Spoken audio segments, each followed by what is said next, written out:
What's up, my brothers? This is Justin with Masonic Improvement. I hope everybody's having a great day. Today we're going to talk about a concept called buy-in. Before I get started though, if you haven't already, please be sure to subscribe to my channel. I post new videos usually once or twice a week, just kind of depends on how crazy things are on my end. But I try to be pretty constant. I already have quite a few videos out there, and I have a lot more things I want to talk about. So be sure just to hit that button so you can keep up with what's going on. So like I said, today we're going to talk about something called buy-in. But before we can really talk about buy-in, let's kind of elaborate on what that actually means. Buy-in means that you have the support of the majority of your stakeholders in your organization. So let's say, for example, that the majority of the stakeholders in the lodge decide that collectively they want to improve the quality of the ritual, and to do so, they collectively pick a date and time every week that they're going to meet and practice. And so every week the brothers meet, and the majority of them show up, those that can, and they practice. And the quality of the ritual and the work at the lodge is improved because of this. In this case, you had buy-in. The majority of your stakeholders in your lodge, they got together, they all agreed that this is what they wanted, this is something that they're interested in, they're invested in this decision, and they take that decision and act on it. Now let's look on the other hand. Let's say you have a worship master, and he has the same idea. He also thinks that the ritual, his lodge, needs to be improved. But instead of trying to get buy-in on that decision, he just makes a declaration that once a week everybody's going to meet and they're going to practice, and it's going to improve the quality of the ritual at the lodge. But much to his dismay, he realizes that after a week or two, nobody's showing up. This is because he had no buy-in on the decision. The brothers were not invested in that decision. That is not something that many of them apparently cared about. It was not a decision that they had a part in. Therefore, he's not going to have a program that's long-lasting. In fact, it's probably not going to last very long at all. So that's what buy-in is. And at the same time, it also kind of illustrates why buy-in is important.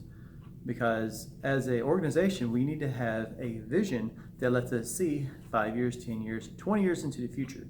And to do that, we need to have established programs and ideas that will be sustainable long term. This is not possible if you are making decisions and creating programs that have no buy-in from the members of your lodge. And yet we see this every day at the local level and at the Grand Lodge levels. Not just my Grand Lodge I'm talking about. I'm not bashing on the Grand Lodge of Texas. I'm just saying across the country, you see this.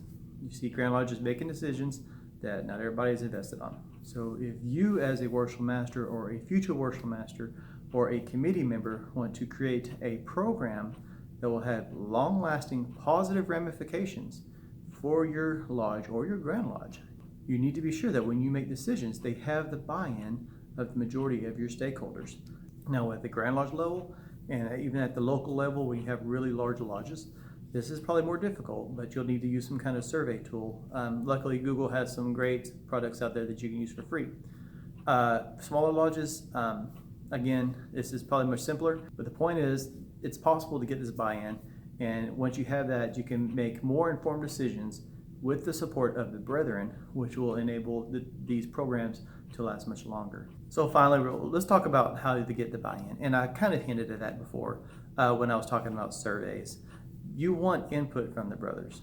Now there are certain ways to influence decisions towards buy-in, and we're not talking about manipulation here. Often it just involves some kind of education, but well, that's probably its own video.